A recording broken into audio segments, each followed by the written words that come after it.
சிறந்த டிஸ்ட்ரிக்டா இருக்க வேண்டும். அதுதான் எங்களோட நோக்கம். அதுக்கு முன்னெட்டி தான் ஒரு மாசத்துக்கு முன்னாடி மாண்புமிகு அமைச்சர் தலைமையில் இந்த திருப்பதி ப்ரோக்ராம் பண்ணியிருந்தோம். அந்த வீடியோ பார்த்தப்போ உங்களுக்கு தெரியும். அதாவது எல்லா குழந்தைகளும் யாரு வேணாலும் நம்ம அழைச்சிட்டு போயிடலாம். ஒரு மாற்றுத்திறனே சொல்றவங்க அவங்களுக்கு நம்ம கூட்டு போறது ரொம்ப கஷ்டம். அப்பேற்பட்ட ஒரு ஈவெண்ட் பண்ணி கொடுத்த அனைத்து நல்ல உள்ளங்களுக்கும், அதை சார்பா அதுக்கு உதவி செய்த அனைத்து ரோட்டரி நண்பர்களுக்கும் என்னுடைய மனமார்ந்த நன்றி. இப்ப கூட அந்த வீடியோ பாக்குறப்ப நமக்கு மனசெல்லாம் என்ன இருக்குன்னா, திரும்பி கூட அவங்க ஒரு வாட்டி கூப்பிட்டு போலாம் வேற எங்கேயாவது. ஒரு வருஷமும் இந்த சிறப்பு குழந்தைகள் என்னுடைய தாய் கழகம் ரோட்டரி டீனர் கிளப் சார்பா எவ்வளவு இயர் நாங்க 1500 ஸ்பெஷல் சில்ட்ரனுக்கு அவார்டு ஈவினிங் வைக்கிறோம். எவ்வளவு இயர் 29 இயர் ஆயிடுச்சு. இவர் தலைவர் இங்கதான் இருக்காரு. எதுக்காகனா ரோட்டரி செய்யாத அவனே கிடையாது. ஒரு கொரோனா கோவிட் அந்த நேரத்துல பாத்தீங்கன்னா ரோட்டரி முதல்ல நின்ன ஒரே மாசத்துல ஒரு லாக்டவுன் பீரியட்ல 3 crores and 60 lakhs project only one rotary organisation ஒரே மாசத்துல ஒரு லாக்டவுன்ல இருந்து பண்ணிருக்கோம்னா அது எங்களுக்கு அந்த ரோட்டரியால தான் அதை பண்ண முடியும். ரோட்டரியால சாதிக்க முடியாதது எதுவுமே கிடையாது. ஒரு கண் பார்வையா இருக்கட்டும், ஒரு பிளைண்டா இருக்கட்டும், இல்ல சமுதாய சேவையா இருக்கட்டும், அதை முன்னேற்றி தான் இன்னைக்கு வந்துள்ள அனைத்து ஆசிரியர்களுக்கும் 46,000 காலேஜ் சொல்றாங்க, 100 காலேஜ் சொல்றாங்க, 29 காலேஜ் தமிழ்நாட்டுல, 9 காலேஜ் சென்னையில. ஏன் அதை சிறப்பா நம்ம கொண்டாடக்கூடாது? சிறப்பா கொண்டாட வாய்ப்பு அளித்த என்னுடைய ரோட்டரி மக்களுக்கும், என்னுடைய ரோட்டரி சார்ந்தவர்களுக்கும் எல்லாருக்கும் என்னுடைய மனமார்ந்த நன்றி. இந்த நிகழ்ச்சிக்கு வந்துள்ள அனைவருக்கும் ரோட்டரிக்கு சாதாரண விஷயம் கிடையாது. யாருக்கு ரோட்டரியில சேரணும்னாலும் இந்த நிகழ்ச்சியில நீங்க சேரலாம்.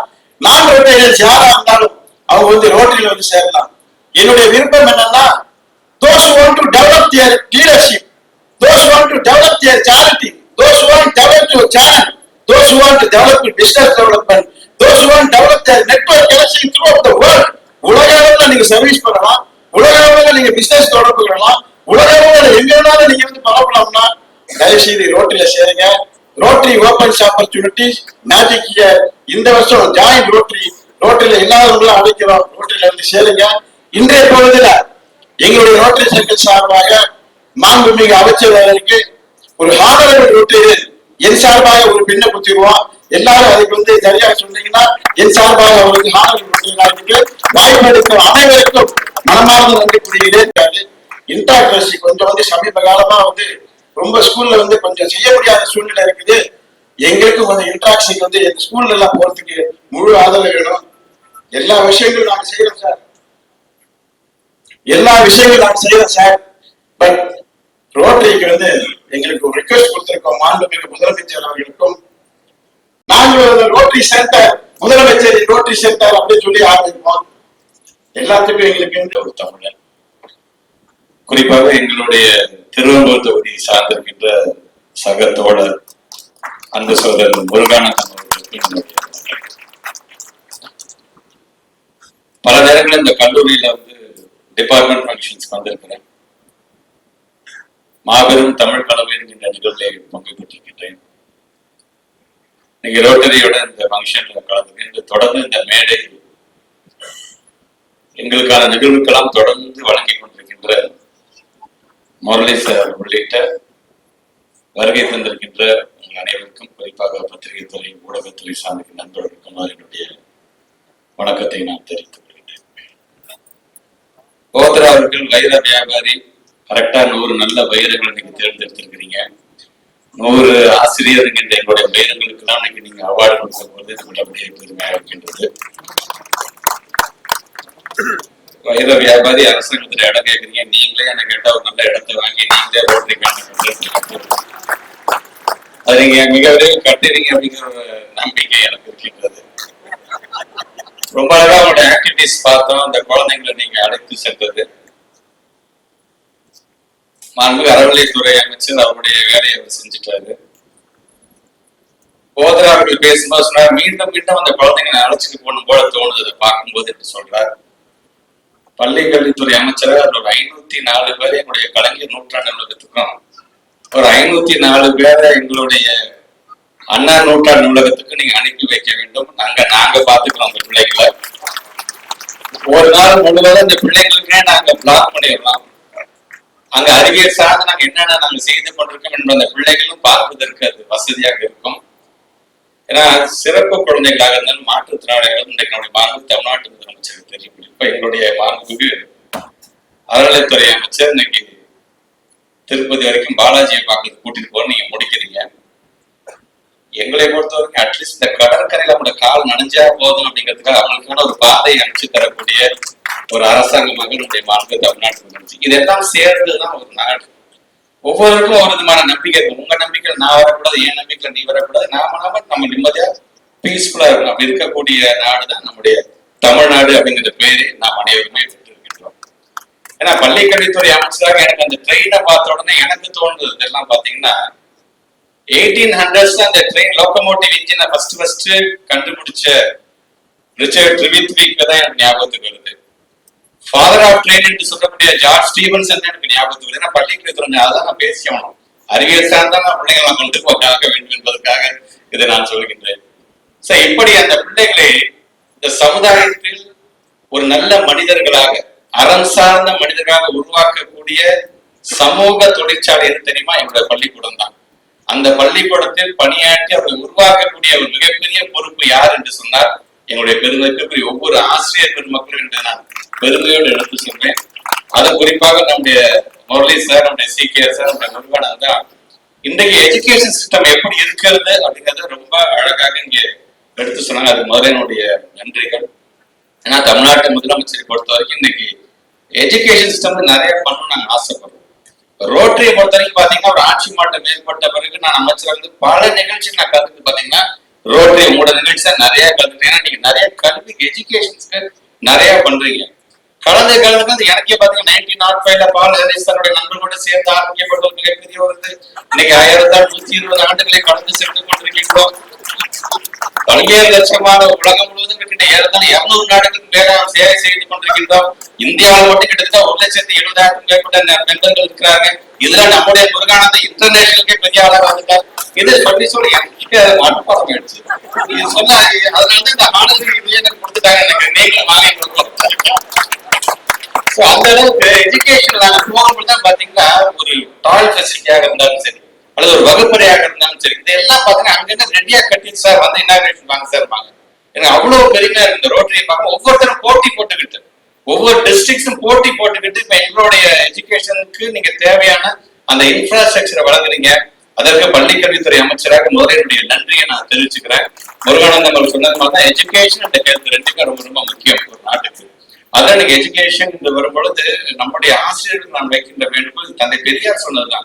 பிள்ளைகளுக்கு சுயமரியாதையை சொல்லித்தாருங்கள், பிள்ளைகளுக்கு சமத்துவத்தை சொல்லித்தாருங்கள், பிள்ளைகள் எப்படி அன்பா நடந்துக்கணும்னு சொல்லித்தாங்க. அதுதான் அந்த வேல்யூஸ் பத்திங்க அண்ணன் CK அவர் சொன்னார். நாங்களும் எமோஷனல் வெல்பீயிங் ஆல்மோஸ்ட் பாத்தீங்கன்னா கிட்டத்தட்ட 1100 டீச்சர்ஸ் நாங்க தனியாக அதற்கான ஒரு கைடு போட்டு அவங்க நாங்க ட்ரெயின் பண்ணி அதன் மூலமாக ஆல்மோஸ்ட் பாத்தீங்கன்னா 2.5 lakh ஸ்டூடெண்ட்ஸ் நீங்க பயன்பட்டு இருக்காங்க. எமோஷனல் வெல்பீயிங்னா என்ன, எப்படி நாம் நடந்து கொள்ள வேண்டும்ங்கிற அளவுக்கு நீ அதை செஞ்சோம்னா இருந்தாலும் நீங்கள் சொல்லி இந்த அட்வைஸ் ஏற்று ஸ்டேட் முழுவதும் அதை கொண்டு போறதுக்கான அந்த பணியை நாங்கள் தொடர்ந்து செய்வோம் என்பதை நான் தெரிவித்துக் கொள்கின்றேன். இப்படி எங்களுடைய எஜுகேஷன் சிஸ்டம் வரும்பொழுது எல்லாரும் பேசணும் ஆசிரியர் என்பது எவ்வளவு முக்கியம். நம்முடைய அண்ணன் CK அண்ணன் சொல்லும் பொழுது நான் ஏன் உழைப்பாளர் இருந்தேன்னா நடந்து வியாபாரம் செஞ்சவர், சைக்கிள்ல போய் வியாபாரம் செஞ்சவர். இன்றைக்கு மிக வசதியான இருக்கிறார் சொன்னா திடீர்னு அவர் வரல. பல அப்ஸ் அண்ட் டவுன்ஸ் பார்த்துட்டு இந்த இடத்துல உட்கார்ந்து இருக்காரு. எனக்கு அவருடைய நான் அவர் நிறைய பேட்டிகளை பார்த்துட்டு யூடியூப்ல இருக்கு, நீங்க தயவுசி போய் பாருங்க. நீங்க அவர் மிகப்பெரிய முத்தமிழ் கலைஞருடைய குடும்பத்துல முக்கியமான ஒரு நபர் என்று சொன்னாலும் அதை இதுவரைக்கும் எங்கேயுமே வெளிக்காட்டியது கிடையாது. தன்னுடைய உழைப்பால் நான் வந்தேன் என்பதை மட்டும் சொல்லக்கூடியதை பெருமையாக நினைக்கக்கூடியவர். அவர் சொல்லும் போது எனக்கு வேல்யூஸ் நிறைய கற்றுக் கொடுத்தேன். எனக்கு சப்ஜெக்ட் எனக்கு உள்ள போனது காட்டும் எங்களுடைய பெருமத்துக்குள்ள டீச்சர் பெருமக்கள் எங்களுக்கு சொல்லிக் கொடுத்த வேல்யூஸ் எனக்கு நிக்குது. இன்னைக்கு நான் எப்படி நடந்துக்கணும், எப்படி பெரியவட்ட நடந்துக்கணும், அந்த எமோஷனல் கோஷன் பத்தி சொன்னாங்க பாத்தீங்களா, அது அவரை உருவாக்கிய அந்த ஆசிரியர் பெருமக்கள் முதல்ல நன்றியை தெரிவிச்சுக்கிறேன். இந்த மாதிரியான ஆசிரியர் பெருமக்களால் தான் ஒரு சமுதாயம் வளரும். சமுதாயம் எப்போ வளரும்னா நீங்க கொடுக்குற ப்ராடக்ட்ஸ். இன்னைக்கு 9 கல்லூரியை சார்ந்துகிட்ட பேராசிரியர்கள் இன்னைக்கு விருது பெற வராங்கன்னா அவங்களுக்கான அந்த ப்ராடக்ட்டுக்கு கொடுக்கக்கூடிய ஃபீடர் கேட்டகரியான்னு பாத்தீங்கன்னா என்னுடைய ஸ்கூல் டிபார்ட்மெண்ட் தான். நாங்க நல்ல ப்ராடக்ட்டை உருவாக்கி உங்ககிட்ட கொடுக்குறோம். கொடுக்கும் பொழுது சொல்லி கொடுக்கறதுதான் கிராஸ் என்ரோல்மெண்ட் ரேஷியோ இன்னைக்கு ஒட்டுமொத்த இந்தியாவிலே தமிழ்நாடு 52 தாண்டி நீங்க 62 வரைக்கும் வந்துருச்சு அப்படிங்கிறாங்க. சோ இது எங்களுடைய ஸ்கூல் டீச்சர்ஸ் ஸ்கூல் அப்படி அது நான் எனக்கு அந்த சுயநலம் உண்டு. எங்க முன்னாடி டீச்சர்ஸ் நாங்க விட்டு கொடுக்கறது எங்களாலதான் இந்த GR வந்தது என்பதை நான் பெருமையோடு எடுத்து சொன்னோம். அதனாலதான் இன்னைக்கு எவ்வளவுதான் நீங்க வந்து பிரேம் ஒர்க் போட்டு நீங்க இத்தனை கல்லூரிகளை சிறந்த கல்லூரிகள் சொன்னீங்கன்னா அதுக்கு காரணம் நாங்க தான், எங்களுடைய பள்ளிக்கூடம் தான் என்பதை நான் பெருமையோடு எடுத்தோம். அதனாலதான் பள்ளி பிள்ளைகள் என்கிற அந்த நாற்றாங்கல் பயிரை வந்து ஒரு வளப்படுத்தி அது நன்றாக வளர்க்கக்கூடியது யாருன்னு பாத்தீங்கன்னா ஆசிரியர் பெருமக்கள் தான் என்று பேரறிஞர் அண்ணா அவர்களே சொன்னார்கள். இந்த 2 பெரும் தலைவர்களுடைய வாழ்த்துக்களை பெற்றவர்கள் எங்களுடைய ஆசிரியர் பெருமக்கள். இன்றைக்கு எங்களுடைய தமிழ்நாட்டுடைய தலைமை ஆசிரியராக இருக்கக்கூடிய நம்முடைய தமிழ்நாட்டு முதலமைச்சர் இப்ப நீங்க சொல்ற மாதிரிதான் ஒரு தரமான ஒரு கல்வியை தர வேண்டும், குவாலிட்டி எஜுகேஷன் உண்மைதான் தேவை. சோ அந்த குவாலிட்டி எஜுகேஷன் எங்க ஆரம்பிக்கணும், ஆரம்ப பள்ளியில இருந்தே நாங்க ஆரம்பிச்சுட்டு போனாங்க. அதனாலதான் ஆல்மோஸ்ட் 22,931 பள்ளிகள்ல ஸ்மார்ட் வகுப்பறை ஸ்மார்ட் போர்டு வர வேண்டும் என்பதற்காக இன்னைக்கு அதே முதலமைச்சர் தொடங்கி இன்னைக்கு 2,500 ஸ்கூலை தாண்டி நாங்க அந்த இன்ஸ்டாலேஷன் நாங்க பண்ணிட்டே இருந்தாங்க. இப்படி ஒவ்வொரு விதத்திலும் நம்முடைய பள்ளிக்கூடங்கள் எல்லா விதத்திலும் பிரைவேட் ஸ்கூல் அப்படிங்கிற அளவுக்கு நாங்க கொண்டு போயிட்டு இருக்கோம். அப்படின்னு பாத்தீங்கன்னா எங்களை பொறுத்தவரைக்கும் அரசு பள்ளி, அரசு உதவிபெறும் பள்ளி, பிரைவேட் ஸ்கூல் இந்த போர்டு அந்த பிள்ளைங்களை எங்க ஸ்டேட்ல படிக்கிற எல்லா பிள்ளைகளும் எங்களுடைய பிள்ளைகள் தான். அவர்கள் அனைவருக்கும் நல்ல ஒரு கல்வியை தர வேண்டிய மிகப்பெரிய பொறுப்பு அரசாங்கத்திற்கு உண்டு. சிறப்பு பிள்ளைகளாக இருந்தாலும் சரி, இன்னைக்கு கூட தமிழ்நாட்டு முதலமைச்சருடைய அறிவுறுத்தலை ஏற்று கலை பண்பாட்டு கொண்டாட்டம் ஒரு கொண்டாட்டம். அது ஒண்ணும் இல்ல, பிள்ளைகளுக்கான திறமை வளர்த்திருக்கக்கூடியது. நல்லா பாட்டு பாடுங்களா, பாடலாம், நல்லா டான்ஸ் ஆட தெரியுமா, நல்லா கவிதை சொல்ல முடியும், நல்லா பேச முடியுமா, இப்படி அந்த திறமை எல்லாம் கொண்டு வரும்போது இதுல ஏதோ ஒண்ணு இருக்கிறேன்னு முதலமைச்சர் சொன்னாரு. இந்த சிறப்பு பள்ளி பிள்ளைகளையும் அதை இன்க்ளூட் பண்ணுங்க. அந்த பிள்ளைக்கான திறமை, அவங்களுக்கு என்ன ஆட தெரியுதோ, அவங்க என்ன பாடுதோ, என்ன பேசுறதோ பேசட்டும், அவர்களையும் இந்த போட்டியில் உள்ளே கொண்டு வரணும் என்று சொல்லி அதுக்கு ஒரு தனியா ஜீவோ போட்டிருக்கோம். சோ அதை சார்ந்து இன்னைக்கு விருது பெற வருகை தந்திருக்கின்ற அந்த ஆசிரியர் பெருமக்களுக்கும் என்னுடைய நன்றியை பாராட்டுகளை நான் தெரிவித்துக் கொள்கிறேன். ஒரு அரசாங்கம் என்பது இங்கே நம்முடைய எம்எல்ஏ சட்டம் அரசாங்கம் சொன்ன மாதிரிதான் ஒரு சமுதாயம் வளர வேண்டும். ஒரு அரசாங்கத்தால மட்டுமே அது முடியாது. இது மாதிரி என்ஜிஓஸ் உடைய அந்த பங்களிப்பு அதிகம் தேவை என்பதை உணர்த்துகின்ற விதத்தில் தான் இன்றைக்கு இந்த நிகழ்வு நடைபெற்றுக் கொண்டிருக்கிறது. அதுவும் ஆசிரியர் பெருமக்களை பொதுவாக இந்த பொதுநல அமைப்புகளை பொறுத்தவரை, தொண்டு நிறுவனங்களை பொறுத்தவரை சமூகத்திற்கு தேவையான பயனளிக்கக்கூடிய வகையில் சமுதாய ரீதியில் சமூக ரீதியில் பங்கெடுத்து பணியாற்றுவது என்பது ஒரு புறம். கல்வி பணியாக இருக்கலாம், அல்லது சமுதாயத்தில் வெளிப்படையில் இருக்கக்கூடியவர்களுக்கு தொழிலை தொடங்குவதற்காக இருக்கலாம், அல்லது பயிற்சியை அளிக்கக்கூடிய திறன் மேம்பாட்டுக்கான பயிற்சியை வழங்கக்கூடிய பணியாக இருக்கலாம். ஆனால் அவற்றையெல்லாம் தாண்டி ஒருபடி மேலே போர் ஒரு புது விதமாக புது முயற்சியாக அரசு பள்ளியில் இருக்கக்கூடிய ஆசிரியர் பெருமக்களுக்கு நல்லாசிரியர் விருது அரசு கொடுப்பது போல சிறந்த ஆசிரியர்களை தேர்வு செய்து அவருடையும் கௌரவிக்கின்ற ஒரு சிறப்பான நிகழ்வை தேர்வு செய்தமைக்காக நான் உள்ளபடியே உங்களுக்கு நான் நன்றி தெரிவித்துக் கொள்கிறேன். அரசால் எல்லாவற்றையும் செய்துவிட முடியாது என்று நாங்கள் எல்லோரும் சொல்லக்கூடியவர்கள் தான். குறிப்பாக மாண்புமிகு தமிழ்நாடு முதலமைச்சர் அவர்களின் தளபதி அவர்கள் தன்னுடைய ஆட்சி காலத்திலும் சரி, அல்லது சென்னை மாநகரத்திலே மேயராக இருந்த போதும் சரி, தொண்டு நிறுவனங்களை இணைத்துத்தான் அரசு பணிகளை, பல்வேறு பணிகளை நிறைவேற்றி முடித்து காட்டிருக்கிறார்கள். அரசால் மட்டுமே எல்லா இடங்களுக்கும் மைக்ரோ லெவல்ல போய் எல்லா பணிகளும் செய்து முடிக்க முடியாது. ஒரு கொரோனா தொற்று வந்த போது அரசின் மட்டுமே இருந்து முடிக்க முடியாத ஒரு பணியை தொண்டு நிறுவனம் செய்து கொடுத்திருக்கிறது. பெரும் மழை வெள்ளம் ஏற்பட்டால் அந்த இடத்தில் அரசோடு துணை நின்று தொண்டு நிறுவனங்கள் என்ஜிஓஸ் இருந்து பணியாற்றி கொண்டிருக்கிறது. அதுபோலதான் அரசு முன்னெடுக்கக்கூடிய கல்வி திட்டங்களாக இருக்கட்டும், அல்லது சமூகம் சார்ந்த திட்டங்களாக இருக்கட்டும். உதாரணத்துக்கு சமூக நலத்துறை சார்பாக ஒரு தையலேந்திரம் கொடுக்கக்கூடிய ஒரு அரசு திட்டமாக இருந்தாலும் கூட அதே போன்ற தையல் இயந்திரங்கள் கொடுப்பதோ, அல்லது சலவை தொழிலாளர்களுக்கு சலவை தொழில் செய்வதற்கான அந்த உபகரணங்களை கொடுப்பதோ, கல்வி துறையின் சார்பாக பாட புத்தகங்கள், பை எல்லாவற்றிலும் கொடுத்தாலும் கூட ஆங்காங்கு சமூகத்தில் தேவைப்படுகிற மக்களுக்கு கல்வி உபகரணங்களை, கல்வி உதவித்தொகைகளை கொடுப்பது, இவையெல்லாம் சமூகத்தில் 100% நடக்க வேண்டும் என்று சொன்னால் உங்களை போன்ற தொண்டு நிறுவனங்களால் மட்டும்தான் அது நிறைவேற்ற முடியும் என்பதில் நாங்கள் மாண்புமிகு தமிழ்நாடு முதலமைச்சரும் சரி, அல்லது நம்முடைய பள்ளிக்கல்வித்துறை அமைச்சராக இருந்தாலும் சரி, இந்த அரசு அவற்றில் மிகுந்த நம்பிக்கையோடு இருக்கிறது. அது மட்டுமல்ல, சமீபத்தில் நடந்த அக்ரிடேஷனில் மிக சிறந்த கல்லூரிகளுக்கெல்லாம் தேர்வு செய்த கல்லூரிகளும் நாங்கள் அழைத்து கௌரவிக்கிறோம் என்று அவர்கள் சொன்னார்கள். இது மிகப்பெரிய பாராட்டுக்குரிய வரவேற்புக்குரியது. இன்றைக்கு கல்வியினுடைய தரம் எப்படி இருப்பது என்பது வெளியிலிருந்து யாரும் நமக்கு சொல்ல வேண்டிய அவசியம் இல்லை. இந்தியாவிற்கே வழிகாட்டியாக இருக்கக்கூடிய ஒரு மாநிலம் தமிழ்நாட்டினுடைய கல்விக் கொள்கை என்பது எல்லோருக்கும் புரியும். இந்த கல்விக் கொள்கையால்தான் இன்றைக்கு 100 இடங்களை நேஷனல் அக்ரிடேஷன் செய்யக்கூடிய இடத்தில் முதல் 10 இடமும் தமிழ்நாடு தான். அது பல்கலைக்கழகங்களாக இருந்தாலும் சரி, கல்லூரிகளாக இருந்தாலும் சரி, பள்ளிக்கூடங்களாக இருந்தாலும் சரி, கல்வி தரத்தில் இருந்தாலும் சரி, பெண் உயர்கல்வியினுடைய ரேஷியோவாக இருந்தாலும் சரி, எல்லாவற்றிலும் இன்றைக்கு தமிழ்நாடு முதன்மை மாநிலமாக இருப்பதற்கு காரணம் இந்த கல்விக் கொள்கைதான். 2 நாட்களுக்கு முன்பு கூட ஆங்கிலத்தில் ஒரு மிகப்பெரிய ஒரு கட்டுரை எழுதப்பட்டிருக்கிறது.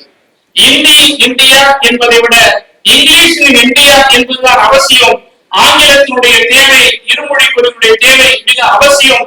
இல்லை என்றால் நாளைக்கு உலக யூனிவர்சலோட டிஸ்கனெக்ட் ஆகிவிடுவோம் என்று 2 ஆளுமைகள் கட்டுரை எழுதியிருக்கிறார்கள். இது அரசியல் கட்சியை சார்ந்தவர்கள் பேசினால் அது அரசியலாக இருக்கலாம். ஆனால் நன்கு கட்டறிந்த 2 ஆளுமைகள் ஆங்கில இந்து நாளிதழில் கட்டுரை எழுதியிருக்கிறார்கள் சொன்னால், ஆங்கிலத்தை இருமொழி கொள்கையை நாம் கைவிட்டார் என்று சொன்னால் உலகத்தோடு நாம் டிஸ்கனெக்டாக இருப்போம், அவர்களுடைய தொடர்பில் இல்லாமல் போய்விடும் என்று சொல்லியிருக்கிறார் என்று சொன்னால், இந்த திராவிட மண், இந்த பெரியார் மண், தமிழ்நாடு இந்த இருமொழி கொள்கையில் உறுதியாக இருக்கிறது என்பதனால்தான் நம்முடைய மாண்புமிகு அமைச்சர் அவர்கள் உறுதியோடு, இந்த அரசும் சரி, மாண்புமிகு அமைச்சர் அவர்களும் சரி, உறுதியோடு எந்த இன்னல்கள் வந்தாலும், எத்தனை நெருக்கடி வந்தாலும், எத்தனை துன்பங்கள் வந்தாலும், துயரங்கள் வந்தாலும் அவற்றையெல்லாம் நாங்கள் உறவாக இருந்து இந்த தமிழ்நாட்டு மக்களுடைய மாணவர்களுக்கு எங்கள் கொள்கையிலிருந்து பிறழாமல் நாங்கள் நின்று பாதுகாப்போம் என்ற உறுதியோடு இருக்கக்கூடிய மாண்புமிகு அமைச்சர் அவர்களுக்கும் தமிழ்நாடு அரசுக்கும் இந்த நேரத்தில் நன்றி தெரிவித்துக் கொண்டு ஒரு வாய்ப்பு கொடுக்கணும்னு ஒரு கிளப்புக்கும் அவங்க ஆசிரியர்கள் விருது வழங்க விழா தொடர்ந்து 100 ஆசிரியர்களுக்கு இன்னைக்கு விருது வழங்கியிருக்கிறோம். நல்லாசிரியர் விருது வழங்கியிருக்கிறோம். அதுக்கு ஒத்துழைப்பு கொடுத்த அனைத்து ரோட்டரி நண்பர்களுக்கும், பத்திரிகை நண்பர்களுக்கும் எல்லாருக்கும் என்னுடைய மனமார்ந்த நன்றி. ரோட்டரி செய்யாத அவனுமே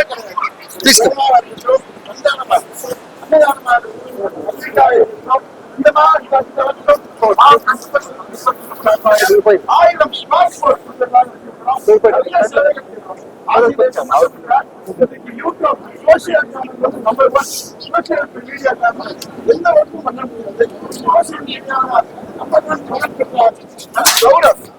கவரி வந்திருக்காரு. அவருக்கும் இன்னைக்கு அவார்டு கொடுத்திருக்கோம். என்ன சார் டீச்சர் மட்டும் கொடுத்துருக்கீங்க? அப்படி கிடையாது. எந்த நேரத்துல எந்த சூழ்நிலையில யார் யார் வந்து சாதனைகள் செய்யறாங்களோ சாதனைகளை கௌரவம் இலக்கம் தான் இவருடைய ரோட்டரி இலக்கம். மாவட்டம் 33 சார்பாக பெரிய விழா நடைபெற்றிருக்கிறது. அதாவது வெறும் ஆசிரியர்கள் மட்டும் இல்ல, அந்த மன வளர்ச்சிக்குரிய குழந்தைகள், அந்த மாற்றுத்திறனாளி குழந்தைகள், அவங்க இடத்துல டீச்சர்ஸுக்கு வந்து விருது கொடுத்துருக்கோம். இந்த மன வளர்ச்சிக்குரிய குழந்தைகளுக்காக ரோட்டரி கிளப் கீழக சார்பாக எல்லா வருடம் நாங்கள் வந்து நிறைய சிறப்பு பரிசுகள், நிறைய தேர்மெல்லாம் அமைச்சிருக்கிறோம். இந்த வருஷமும் திருப்பதியை கூட்டு போயிருக்கிறோம். 1 நாள் 3 நாள் சுற்றுலாவாக மன வளர்ச்சி குழந்தை மாற்றுத்திறனாளிகள் we can give the avenue. We are create district with your all blessings and support. பத்திரிகை நண்பர்கள், ரோட்டரி வந்து service organisation, service is our motto. Beyond yourself. நீங்க யார் இங்க ரிட்டையர் இல்லைனாலும் ரோட்டரியில வந்து சேரலாம், கவர்மெண்ட் தொடர்பு கொள்ளலாம். தயவு செய்து எல்லாரும் ரோட்டரியில சேருங்க. சேர்ந்து உங்களுடைய சேவைகளை தொடருங்க. வாய்ப்பு எடுத்து ஒரு அருமையான விழாவிலே எக்ஸலன்ஸ் எஜுகேஷன் அவார்ட் பத்தி இன்னைக்கு 3233ல ரோட்டரி மிக முக்கியமாக பார்க்கக்கூடிய 7 ஏரியா ஃபோக்கஸ். கல்வி என்பது மிக முக்கியமானது. கல்விக்கு அடுத்த சுகாதாரத்துக்கு அப்புறம் எங்களுடைய மிக முக்கியமாக டிசீஸ் பிரிவென்ஷன் டிபார்ட்மெண்ட். இந்த வகையில இன்னைக்கு எங்களுடைய பள்ளி கல்வித்துறை அமைச்சர் திரு அன்பில் மகேஷ் பொய்யாமொழி அவர்கள் எஜுகேஷன் எக்ஸலன்ஸ் அவார்டு அப்படிங்கிற பேர்ல 75 டீச்சர்ஸ், ஸ்பெஷல் டீச்சர்ஸ், அப்புறமே வந்து டாப் இன்ஸ்டிடியூஷன் தமிழ்நாடு யாராருக்கு எல்லாரும் கொடுத்துருக்காங்க. இது ஒரு முயற்சி. இந்த முயற்சியின் மூலமாக ரோட்டரி தன்னுடைய சேவையை தொடர்ந்து செய்து கொண்டிருக்கிறது. இது அடுத்த பங்காக பள்ளி கல்வித்துறையோடு சேர்ந்து நாங்க எது மாதிரி நிகழ்வுலாம் பண்ண முடியும் அப்படிங்கிறதுக்காக ஒரு MOU கேட்டிருக்கோம். கண்டிப்பாக தமிழ்நாட்டு அரசோடு பள்ளிக்கல்வித்துறையோட கல்வி மற்றும் சுகாதாரம் மற்றும் ஸ்போர்ட்ஸ் இந்த 3 விஷயங்கள்ல MOU அடுத்த ஒரு 3 அல்லது 6 மாதங்களுக்குள் ரோட்டரி மாவட்டம் 323 மட்டும் இல்லாமல் ரோட்டரி தமிழ்நாடு முழுவதுமாக இந்த நிகழ்ச்சி எடுத்து போலாம் நினைக்கிறோம். நிகழ்ச்சிக்கு வந்திருந்த அனைத்து ஊடக பெருமாளுக்கும் என்னுடைய நன்றியை தெரிவித்துள்ளேன். நன்றி, வணக்கம்.